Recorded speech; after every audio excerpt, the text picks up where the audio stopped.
In today's video, let's answer this very important question. Is all debt bad, and should you avoid it? So Dave Ramsey says that debt is always bad and it should be avoided. Robert Kiyosaki says that there's good debt and there's bad debts, and you should load up on good debts to become rich. So I want to show you these video clips of Dave Ramsey and Robert Kiyosaki, and then I'll give you my opinion on debt, which is completely different than Kiyosaki and Ramsey. And let's start with Dave Ramsey, so please take a look. You're not going on vacation. You're in debt. You're broke. You're not going out to eat. You're in debt. You're broke. You work all the time. You're in debt. You're broke. There's a great place to go when you're broke, to work. Okay? This is what you do. And you bust your butt. And it's scorched earth. No lifestyle. No nothing. You sell so much stuff the kids think they're next.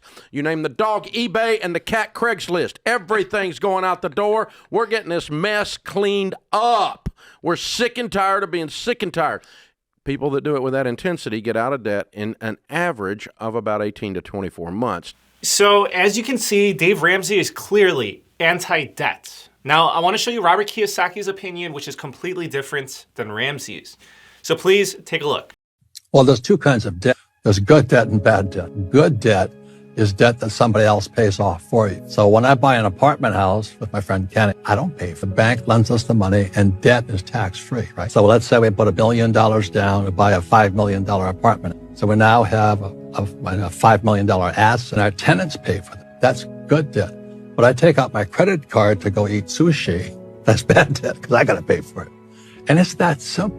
Now, this is basic financial education or financial literacy, they call it. So Robert Kiyosaki says that there's good debt and there's bad debt. So if you know his work, he explains it like this. He says that good debt is debt that generates income for you.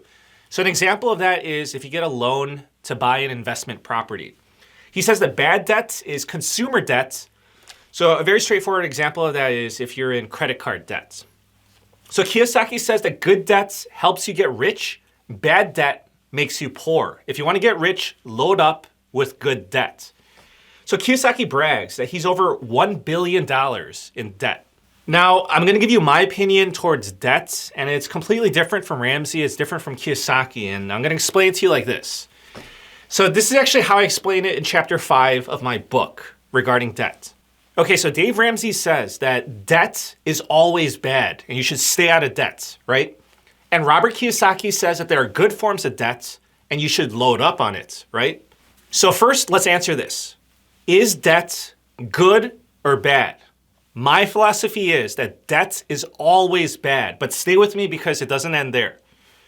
So debt is always bad. However, if the benefits outweigh the drawbacks, it may be in your best interest to take on debt. So let me explain. So in chapter 5 of my book, I explain it with this analogy. You getting punched in the stomach is a bad thing, right? But what if you were offered $1 million to get punched in the stomach? If you decide to take the deal, it does not change the fact that getting punched in the stomach is a bad thing. You know, getting punched in the stomach still is a bad thing. You're only agreeing to getting punched in the stomach because you believe that the pros outweigh the cons, that $1 million is worth getting punched. Now, it's the same thing with debt. If you take on debt to make you money, let's just say student loans, a business loan, money to invest in rental properties, etc. That debt, it's always going to be bad. However, I'm not saying don't borrow money. I'm just saying that you should only borrow money if the pros outweigh the cons and if you can handle the risks that come along with it.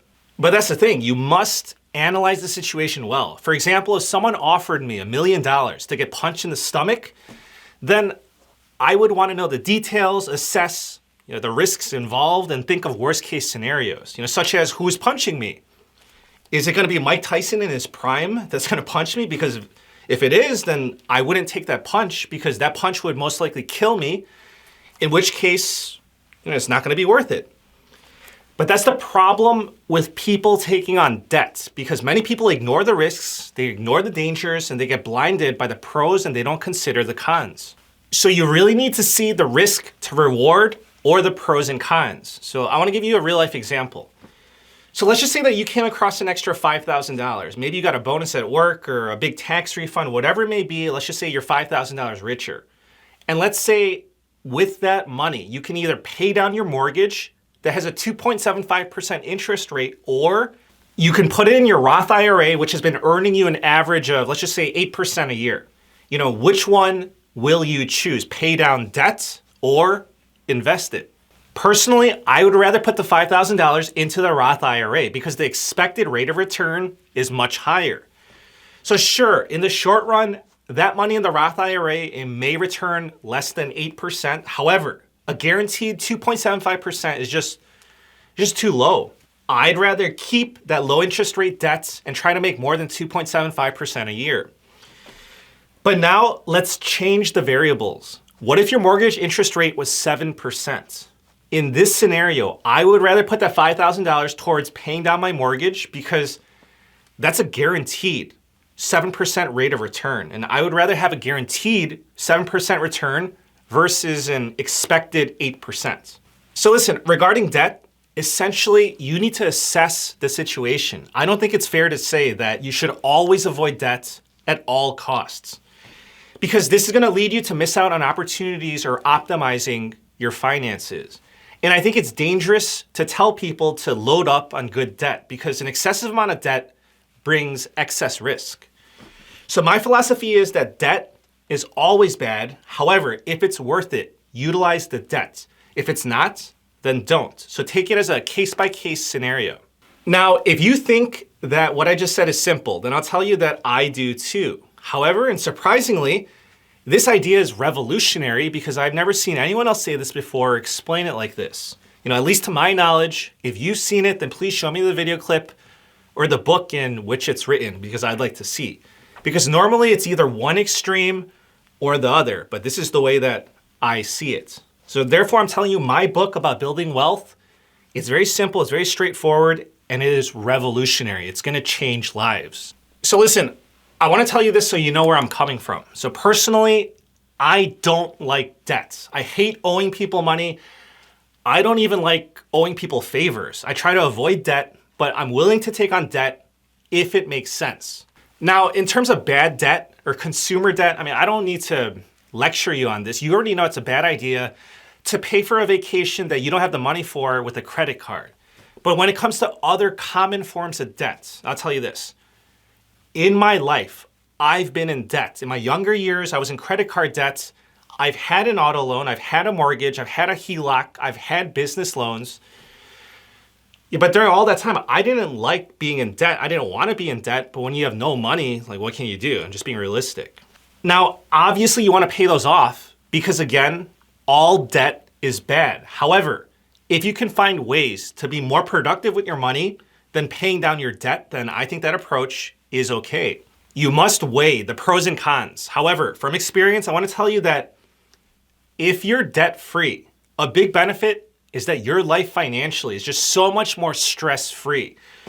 Like the feeling of financial security, of having no debt, it is just absolutely wonderful. It's truly hard to describe. Okay, so we covered the situation of should you prioritize paying down your debt or investing?